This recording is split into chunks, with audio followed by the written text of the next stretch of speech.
மாமனார், வருங்கால மாமனார். வருங்கால மாமனார் கேட்டா நீ என்ன சொல்லணும்? உன் மகளுக்கு நீ எப்ப வேணாலும் கொடுத்துக்கலாம், அது சொத்து. இவர் வஃபாத் ஆகும்போது அந்த மனைவிக்கு வந்து சேர்ந்துரும். ஆனால் திருமணம், இது திருமணத்தில் கொண்டு வந்து உன்னுடைய பேரு, உன் புகழ், உன் அந்தஸ்து எல்லாம் நுழைக்குவீங்களா? அதை வந்து காட்டுவீங்களா மக்கள்கிட்ட? உன் வீடு கட்டும்போது உன் அந்தஸ்தை காட்டு, உன் கார் வாங்கும்போது அந்தஸ்தை காட்டு, கல்யாணம் பண்ணும்போது காட்டின இதுன்னு அர்த்தம். இது ஒருத்தர் என்ன பண்றான், வீடு கட்டும் போது ஒரு 200 ஆடு அறுத்து நான் ஒரு 2000 பேருக்கு சோறு போட்டான். சரி, ஓகே, அவன் பிரம்மாண்டமா செஞ்சுட்டான், பிரச்சனை இல்லை. இதே மாதிரி என்ன பண்றான், தனக்கு ஒரு குழந்தை பிறந்திருக்குன்னு சொல்லி 200 ஆடு அறுக்கிறான். செய்யலாமா? அது அகீகாவுடைய சட்டம் என்ன? 2 ஆட்டை தாண்டக்கூடாது இல்ல, இதான் சட்டம். நீ ஏழையா இருந்தாலும் பணக்கார இருந்தாலும் 2ஓட நிறுத்திக்கணும், அவ்வளவுதான்.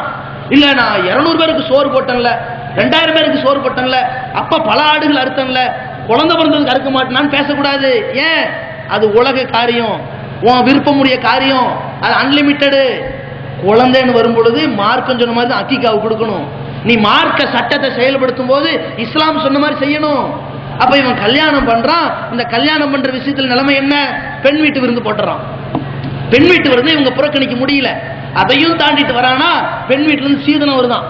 என் மகளுக்கு நான் போடாம யார் போடுறதுன்னு அப்பவே இவன் யோசிச்சு பார்க்க வேண்டாம்? தனக்கு முதுகெலும்பு இல்லைங்கிறத மாமனார் முடிவெடுத்துட்டான்னு யோசிச்சு பார்க்க வேண்டாம்? ஒன்னு யோசிச்சு பார்க்கணும்.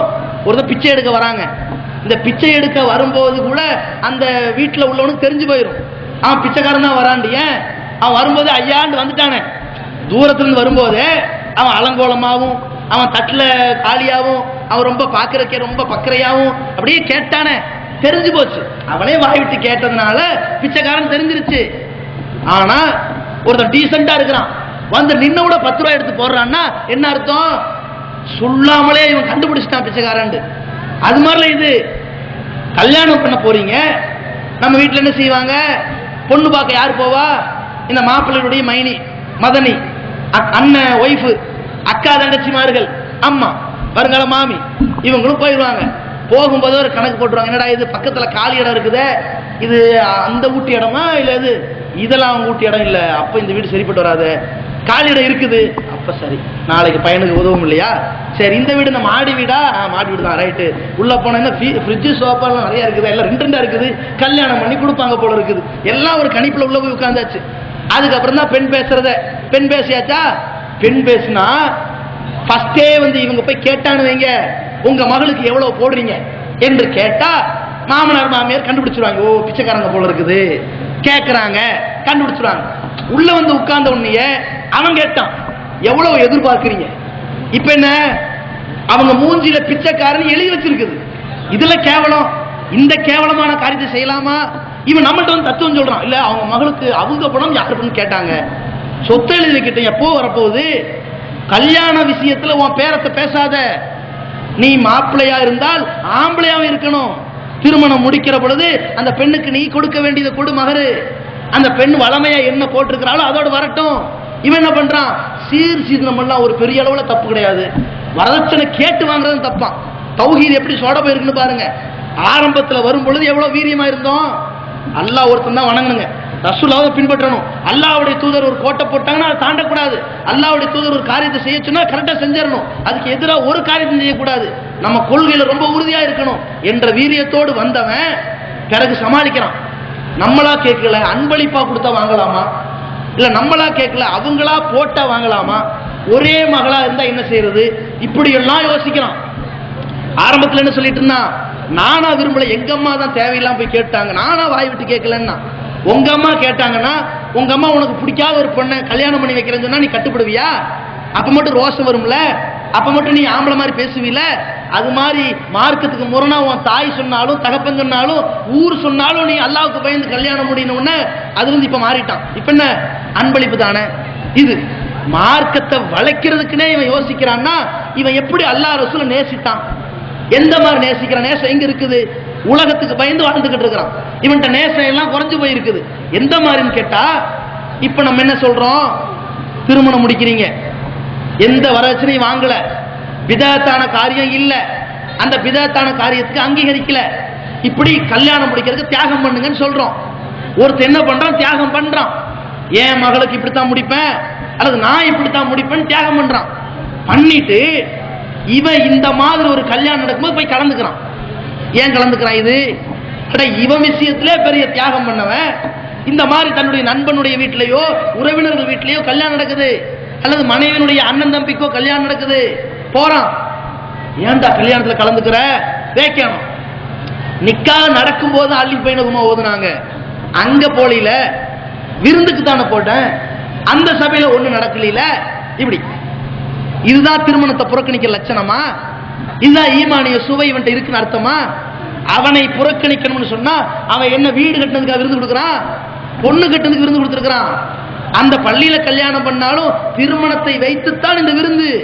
எதை வைத்து இந்த விருந்தை எப்ப கொடுத்தாலும் போக கூடாது. ஏன்? உங்கள் புறக்கணிப்பை காட்டுவது ஒட்டுமொத்த காரியத்தில் இருக்கணும். இவன் என்னடான்னு கேட்டா கல்யாணத்துக்கு பள்ளிக்கு போகல, வீட்டுக்கு போறேங்கிறான். இன்னும் சில பேர் என்ன பண்றான், நாங்க வீட்டுக்கிட்ட இருக்கிறோமா, எங்களை ரொம்ப வலியுறுத்தி கூப்பிட்டாங்களா, போய் உதவி பண்ண போறோங்கிறான். கல்யாண பிதத்தான் நடக்குது, கொடுக்கல் வாங்கலோட நடக்குது. கேட்டா ஏன் சபையில் நடக்கல, ஏன் கண்ணு முன்னாடி கொடுக்கல, ஏன் கண்ணு முன்னாடி வாங்கல, அன்றுகிறவங்கள வாங்கிட்டான், அது எனக்கு தெரியும், ஆனால் நான் போவேன். இவன் என்ன தௌஹீத்வாதி? இவன் என்ன தௌஹீதுக்காண்டி அடி வாங்கியிருக்கிறான்? என்ன தௌஹீதுக்காக வேண்டி வெட்டுக்குத்துல ஆளாக்கப்பட்டிருக்கிறான்? ஒரு புண்ணியம் இல்லாம போகுமா இல்லையா? நம்ம என்ன யோசிக்கணும்? எந்த கொள்கைக்காண்டி வந்தோம், எதுக்காக வேண்டி இப்ப வாழ்ந்துகிட்டு இருக்கிறோம், எந்த கொள்கையின்பால் போய்கிட்டு இருக்கோம் யோசிக்க வேண்டாம். ஆனா எந்த அளவிற்கு நான் நபிகள் நாயகம் ஸல்லல்லாஹு அலைஹி வஸல்லம் இந்த ஈமான் சுத்தமா அவன்கிட்ட இல்லாம போயிருங்கிறாங்க. மன்ரா மின்கும் முன்கரன் ஃபல்யுகையிருஹு பியதிஹி, உங்கள ஒருத்தன் தீமையை கண்டால் கையால் தடுக்கட்டும், முடியலையா ஃபபி லிசானிஹி, நாவால் தடுக்கட்டும், அதுவும் முடியலையா ஃபபி கல்பிஹி, மனதால் வெறுத்து ஒதுங்கட்டும் அப்படின்னு சொல்லிட்டு வலைஸ வரா ஸாலிக மினல் ஈமானி ஹப்பத்து கர்தல், இதுக்கப்புறம் நான் இன்னொரு காரியத்தை சொல்லவே முடியாது. இவன் ஒதுங்கிறதுக்கு ஒண்ணு கையால தடுக்கணும், அல்லது வாயால தடுக்கணும், அல்லது மனதால் வெறுத்து ஒதுங்கணும். இதை தவிர இந்த காரியத்தை புறக்கணிப்பதற்கு வேறு எதுவும் ஈமான்ல சொல்வதற்கு லிஸ்ட் இல்ல. எது மட்டும் இல்ல, இதுக்கப்புறமும் அவன் கலந்துக்கிட்டான்னா அந்த தீமையை தடுக்க அவனுக்கு துப்பு இல்லைன்னா இவன் உள்ளத்துல ஈமான் கடுகு துண்டளவு கூட கிடையாது. நாங்க நபி ஸல்லல்லாஹு அலைஹி வஸல்லம் அப்ப எந்த அளவுக்கு கொள்கைக்காக வேண்டி அடி வாங்கி, கொள்கைக்காக வேண்டி கஷ்டப்பட்டு ஒரு கல்யாணத்துல போடுற சோத்துக்காக வேண்டி இந்த ஈமானை இழக்கலாமா? யோசிச்சு பாருங்க. நம்ம எப்படி மாறிக்கிட்டு வரணும்? ஒருத்தன் அரட்டவுசர் இருந்து வரான், அரட்டவுசர் இருந்து ஜட்டிக்கு போவானா, பேண்ட்டுக்கு வருவானா? கொஞ்சம் முக்காட அவசரு, அப்படியே பேண்ட், அப்புறம் ஷூ, அரைக்கை சட்டை புல் கை சட்டையாயிரும், ஃபுல் ஆயிடுவான். இப்படிதான் வந்துட்டு இருக்கிறான். அதுதான் வளர்ச்சி வருது. இவன் என்ன பண்றான்னா ஒரு தௌஹீதை ஏத்துக்கிட்டா நாளாக புடம்போட்ட தங்கமாயிட்டு வரணும், சுத்தம் பண்ண பியூரிட்டி ஆயிட்டு வரணும், அப்படியே கிரேடும் கூடணும், கேரட்டும் கூடணும்.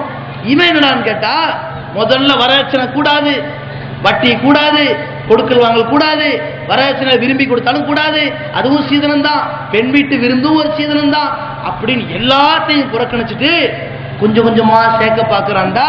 இது கழுத தெரிஞ்சு கட்டெரும்பு கதையெல்லாம் இருக்குது.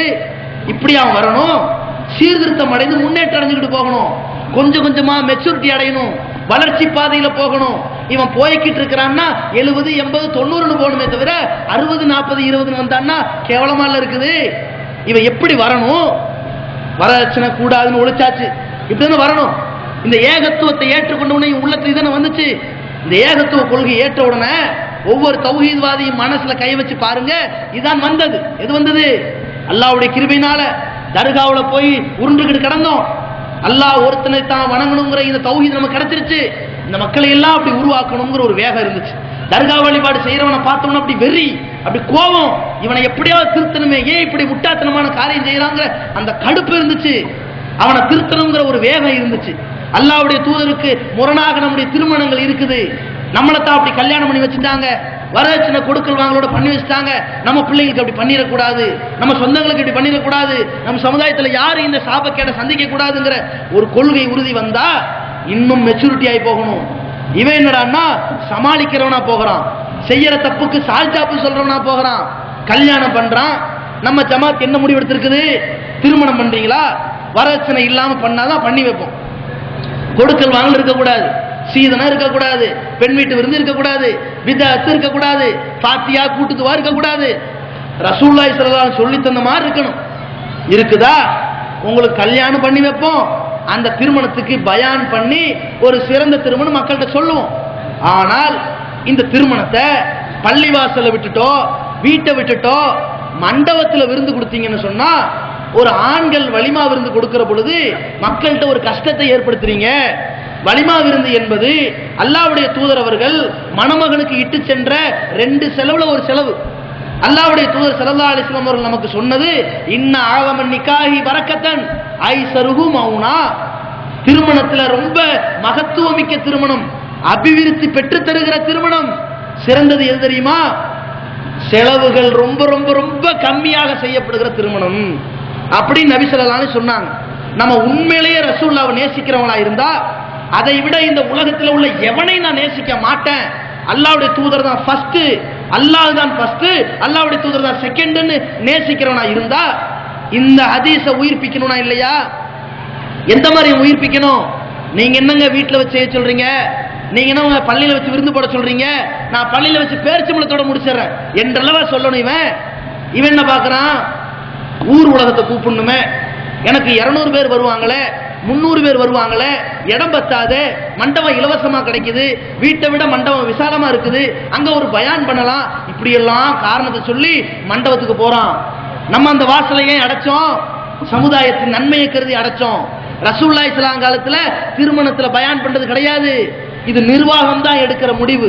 நிர்வாகம் என்ன முடிவு எடுத்தோம்னா, திருமணத்துல பயான் பண்றது நம்மளா இஷ்டப்படி எடுக்கிற முடிவு. நம்மளா இஷ்டப்படி எடுக்கிறது வந்து மார்க்கம் கிடையாது. ஒரு பல மக்கள் கூடுறாங்களே, ஒரு பயான் பண்ணுவோம் நினைக்கிறது. இந்த நிர்வாக முடிவை 2 வகையா வித்தியாசப்படுத்துவோம். ஏன்னா நபி ஸல்லல்லாஹு அலைஹி வஸல்லம் அவர்கள் மணமகனுக்கு கொடுத்த செலவுல ஒண்ணு மகரை பொறுத்த வரைக்கும் அள்ளி அள்ளி கொடுக்கணும், கிள்ளி கிள்ளி கொடுக்க கூடாது. அள்ளி அள்ளி கொடுக்க வேண்டிய விஷயத்துல செய்யட்டும். இன்னொரு செலவு விருந்து. இந்த விருந்தைத்தான் ரசூலுல்லாஹ் எளிமையா செய்ய சொன்னாங்க. இந்த எளிமையா செய்ய சொன்னதுக்கு அளவுகள் தேடி திரிறாங்க. எவ்வளவு ரூபாய் செய்யணும், எத்தனை ஆடு கொடுக்கணும், எந்த வீட்டுக்கு செய்யணும், மண்டபத்தின் வாடகை எவ்வளவு, அளவுகோல். இது அளவுகோல். இறைச்சம் தான் அளவுகோல், மன தூய்மை தான் அளவுகோல். அல் ஹலாலு பையனுன் வல ஹராமு பையனுன். நபி ஸல்லல்லாஹு அலைஹி சொன்னாங்க, ஹலால் ஹராம் எதுவும் தெளிவாக்கப்பட்டுருச்சு. ஓ பைனகுமா முஸ்தபிஹாத்துன், 2க்கு மத்தியில கூடுமா கூடாதா, இது ரொம்ப ஜாஸ்தியா போயிருமா குறைஞ்சிருக்குதாங்கிறத சில குழப்பம் இருக்குது. அல்லாஹ்வுடைய தூதர் சொல்றாங்க, நீங்க இது தடை இல்லை, இதுக்கு தடை இல்லை, இதுக்கு தடை இல்லைன்னு போய் விளிம்புல நிக்காதீங்க. விளிம்புல நின்னீங்கன்னு சொன்னா, எவன் வந்து அதுல இருந்து ஒதுங்கி கொண்டு நம்ம சிறந்ததை செய்வோம், ரசூலுல்லாஹ் எதை சிறப்புன்னு சொன்னாங்களோ அதை செய்வோம் வந்து நிக்கிறானோ, அவன் இத்தகாலி அருளிஹி வதீனிஹி இறுதிஹி வதீனிஹி, அவன் தன் மானத்தையும் காத்துக்கொண்டான், மார்க்கத்தையும் காத்துக்கொண்டான். எவன் இது கூடுமே, இதுக்கு தடை இல்லையே, இது தடுத்தாங்களா, இது இஸ்லாத்துல தடுக்கப்பட்டதா, இப்படி இப்படி இப்படி போறானோ, அவன் ஹராமனுடைய வளையத்துல போய் நிக்க போறான் என்று ரசூலுல்லாஹி ஸல்லல்லாஹு அலைஹி வஸல்லம் சொன்னாங்க. இவன் எதை தேர்ந்தெடுக்கிறவனா இருக்கணும்? ஒரு தௌஹீத்வாதியா இருக்கிறவன் அல்லாஹ்வையும் தூதரையும் தான் நான் நேசிப்பேன், வேற யாரா இருந்தாலும் சரி இந்த தூதர்கிட்ட ஒரு நேசத்தை நான் பெற வேண்டும், அல்லாஹ்வுடைய திருப்தியை பெற வேண்டும், என்ன செய்ய நான் செஞ்சிடறேன் என்று எதிர்பார்க்கிறவனா இருந்தா, எல்லாத்திலையும் வேகத்தை காட்டக்கூடிய இவன் இதுல காட்டணுமா காட்டக்கூடாதா? இவன் என்ன பார்க்கிறான்? விருந்து தானே, அனைவருக்கும் உணவு தானே, நன்மை தானே, இப்படி எல்லாம் பேசுறான். ரசூலுல்லாஹி ஸல்லல்லாஹு அலைஹி வஸல்லம் எளிமையா செய்ய சொன்னாங்க. இந்த எளிமையா செய்யறதுக்கு நம்ம ஜமாத் என்ன பார்த்தோம்? பள்ளியில வச்சு முடிக்கிறானா அல்லது அவன் வீட்டுல அவன் சக்திக்கு உட்பட்டு முடிக்கிறானா, முடிக்கட்டும். கல்யாணம் பண்ணி வைப்போம், பயான் பண்ணுவோம். இல்லையா, பயானுக்கெல்லாம் ஆள் அனுப்ப வேண்டாம், வரட்சணை இல்ல, பிதஅத் இல்ல. ஆனால் ரசூலுல்லாஹி ஸல்லல்லாஹு அலைஹி வஸல்லம் ஒரு சிறப்பு தன்மை கொடுத்தார்களே, அந்த பரக்கத்துங்கிற தன்மையை அவன் இழக்கிறான். மண்டபத்துல போய் மக்களை கூட்டி இழக்கிறான். மண்டபம்னு வச்சுட்டான்னு சொன்னா அந்த நிலைமைக்கு வேண்டாம். ஒரு விருந்துக்குன்னு ஒரு இடத்தை தேர்ந்தெடுக்கிறான். விருந்துக்கு இருக்கிற சோத்தையே எளிமையாக்க சொன்ன மார்க்கத்துல விருந்து சாப்பிடுற இடத்தை தேர்ந்தெடுக்கிற இவன் வந்து எளிமையா இருக்கிறாங்க. எளிமை இல்ல, இவன் ஆடம்பரத்தின் பால் போறான்.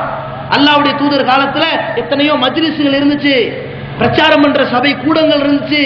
அங்கெல்லாம் எல்லாம் போய் கல்யாணம் நடக்கல, வீட்டுல நடந்துச்சு, பள்ளியில கூட நடந்திருக்குது, முடிஞ்சு போச்சு. நம்ம என்ன பார்த்தோம்? பள்ளியில் நடந்தா நடத்தி வைப்போம், பயான் பண்ணுவோம். வீட்டுல நடந்தா நடத்தி வைப்போம், பயான் பண்ணுவோம். பள்ளியை விட்டுட்டு வீட்டை விட்டுட்டு மண்டபத்துக்கு போறானா உனக்கு தஃப்தர் வரும். ரொம்ப எளிமையான திருமணம் மார்தட்டி பேசுறதுக்கு தாய் வரமாட்டார்னு சொல்றோம். இவன் என்ன பண்றான்? ஒரு சிறந்ததை தேர்ந்தெடுக்கிறவன் எதை தேர்ந்தெடுக்கணும்? சிறந்த விஷயத்தை எடுக்கிறவன் அல்லாஹ்வுடைய தூதர் சொன்ன இந்த வார்த்தை எடுக்காம இவன் என்ன பார்க்கறான்?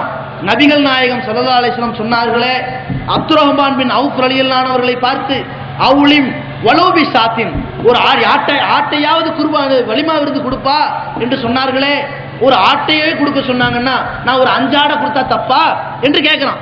ஒரு ஆட்டையாவது கொடுக்கணும்னா நிறைய கொடுக்கணும், முடிஞ்ச வரைக்கும் ஒரு ஆட்டையாவது கொடுக்கணும்னு சொன்னாங்க என்ற ஹதீஸை தப்பா புரிஞ்சுட்டு ஆடம்பரத்துக்கு வழிவகுக்கிறாங்க. இந்த ஹதீஸை தப்பா புரிஞ்சா என்ன அர்த்தம் வந்துடும்? ஆடம்பரம் வந்துடும். எப்படி ஆடம்பரம்? 100 ஆடு கொடுக்குறான், இவன் 1000 ஒட்டகம் கொடுக்குறான், நீ ஒரு ஆட்டையாவது கொடுறா அப்படின்னு என்னங்க அர்த்தம்? வசதிக்கு அள்ளி செய்டான்னு அர்த்தம். ரசூலுல்லாஹி ஸல்லல்லாஹு அலைஹி வஸல்லம் சொல்லியிருப்பாங்களா? திருமணத்திலேயே ரொம்ப ரொம்ப ரொம்ப பரக்கத்து மிக்கது மிக மிக மிக எளிமையா நடத்தப்படுதுன்னு சொன்ன தூதர் இதை சொல்லியிருப்பாங்களா? அப்ப இதுக்கு என்ன விளக்கம் நம்ம ஆய்வு செய்ய வேண்டாம்? அல்லாஹ்வுடைய தூதர் அவர்கள் ஒரு ஆட்டை ஏனும் கொடுப்பாயா என்று கேட்டார்களே, இதே மாதிரி பல சந்தர்ப்பங்களை பேசியிருக்கிறாங்க. அதையெல்லாம் வச்சு நம்ம முடிவுக்கு வரணும். ஒரு இடத்துல ரசூலுல்லாஹி ஸல்லல்லாஹு அலைஹி வஸல்லம் பெருநாள் திடல், அந்த பெருநாள் திடல்ல சொல்றாங்க, பெண்களே உங்களை நான் நரகத்தில் அதிகமா பார்க்கிறேன். சஹாபிய பெண்கள் கேட்கிறாங்க, பிம யா ரசூலல்லாஹ், ஏன் என்று கேட்கிறாங்க. அல்லாஹ்வுடைய தூதர் காரணம் எல்லாம் சொல்றாங்க. நீங்க கணவன்மாரை புறக்கணிக்கிறீங்க, நீங்க சாபத்தை அதிகரிக்கிறீங்க எல்லாம் சொல்லிட்டு அதுல இருந்து நீங்க தப்பிக்கணுமா, நரகத்திலிருந்து உங்களை காப்பாத்திக்கணுமா, தசத்தக்ன தர்மம் செய்யுங்கள், வலோபி ஹுல்யத்திக்குன்ன உங்க ஆபரணத்திலிருந்தாவது செய்யுங்க அப்படின்னாங்க. அப்படின்னா என்ன அர்த்தம்? 1 டன் 2 டன் தங்கத்தை கொட்டாதீங்கம்மா, ஒரு நகையவாது கொடுங்க அப்படின்னு கேட்கிறாங்க. இதை நீங்க எப்படி புரிஞ்சுக்குவீங்க? பார்த்தீர்களா, ரசூலுல்லாஹ் காலத்துல தங்கத்தை கேட்டிருக்கிறாங்க,